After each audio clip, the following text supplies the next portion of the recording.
So for me, I want to talk about why I prospect for sellers only in this current market. So if you are newly licensed or you're part of a team or you're solo dolo, whatever your situation is, if you decided to purchase leads, what type of leads do you look for? Conventional wisdom tells you to get your leads from Zillow, Realtor.com, Trulia, all these places. But for me, when you get leads from places like a Zillow, for example, 8 times out of 10, those leads are buyer leads. And for me, I can't focus, and I wouldn't suggest if you're looking to go into this full time, I wouldn't suggest that you focus on paying for leads that are specifically buyer leads for a few reasons. For one, you don't know the motivation of that individual when they come to your doorstep. You don't know exactly how ready they think they are for the gauntlet that is buying real estate, and if they know what an appraisal is all about, if they've even gone through the pre-approval process, if they know all of the costs that are associated with buying a home on top of a down payment, things of that nature. And a lot of those things, especially in this market that we're in right now, once they find out that that home at a 7% interest rate is going to cost them X amount of $1,000 per month, they may become demoralized and ultimately get out of the game. So for me, talking to buyers only right now is probably not going to be the best use of your time as a person that has a sole goal to get out of part-time and move towards full-time real estate.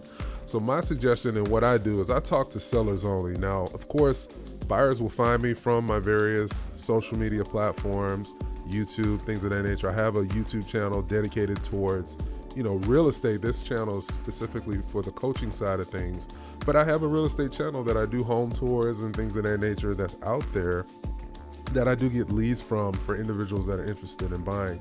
And that's fine and dandy. I'll handle those all day. But when I go for my hunt, AKA I'm making my cold calls, things of that nature, I would suggest that you only talk to sellers.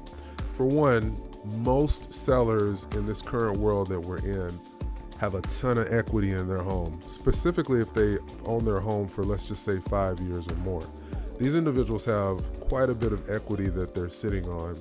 And usually the conversation with them when I'm talking with them goes as follows. Hey, Marvin, appreciate you talking with me, but I'm gonna tell you something, man. I'm not interested in getting rid of my 2 and 3% interest rate. Why would I do that only to turn around and buy a home at 7%? Well, the logic that I use is very straightforward.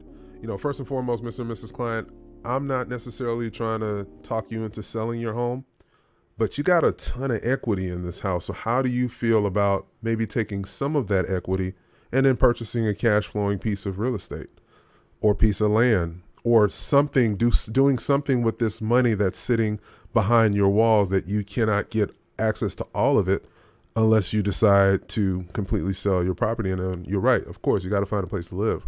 But what if you just took a little bit of your equity and used that to purchase a smaller piece of property?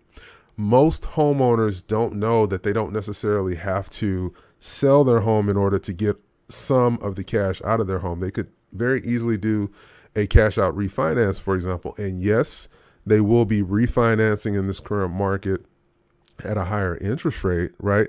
But depending on the terms or depending on the piece of property that they find, that may be something that is just a nugget that's out there. Because they have the cash, they're able to bypass the financing issues that keep sellers from selling to individuals that are financing because of maybe the interest rate, at that time for that individual it just doesn't work for them. But it presents a golden opportunity for us as homeowners, if you own a home, to take some of that cash that we have built up just by sitting on that property and buying at the right time and deploying it for a greater purpose and to build generational wealth. So that's why I focus on those individuals, because again, if they're not necessarily interested in selling completely, that's a strategy that I could still approach with them. And I'll talk about on today's live stream how you can find sellers that have high equity in their homes. And so if they are interested in selling, well, that's another conversation that I can have with them to talk about the benefits of still selling in this current interest rate market that's a little bit higher. There are programs that are out there that individuals can leverage as it relates to if you're looking for a home that a seller will potentially buy down your interest rate for a period of time. It's called a 3-2-1 buy down. That's a strategy that's out there. But at the end of the day, I don't want any of us as real estate professionals to put fear into our clients or put doubt into our clients on why, yes, even in this current interest rate environment, it is still a good time to consider selling. And I'm not just saying that because I'm going to make 3 or 6% commission. No. I'm an investor.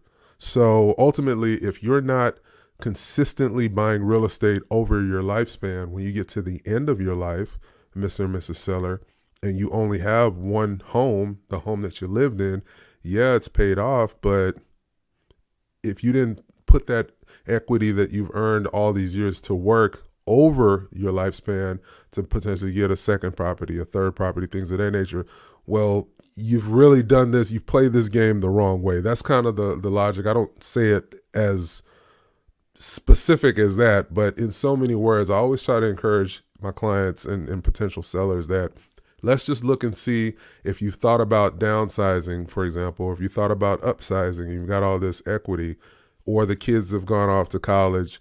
You got to have a place to live. Maybe the house that you're living in is too much house for your money or too much house for your time right now because it's just you and your spouse, and maybe you had, 3 or 4 kids, they're gone, and you just got a big old house for nothing.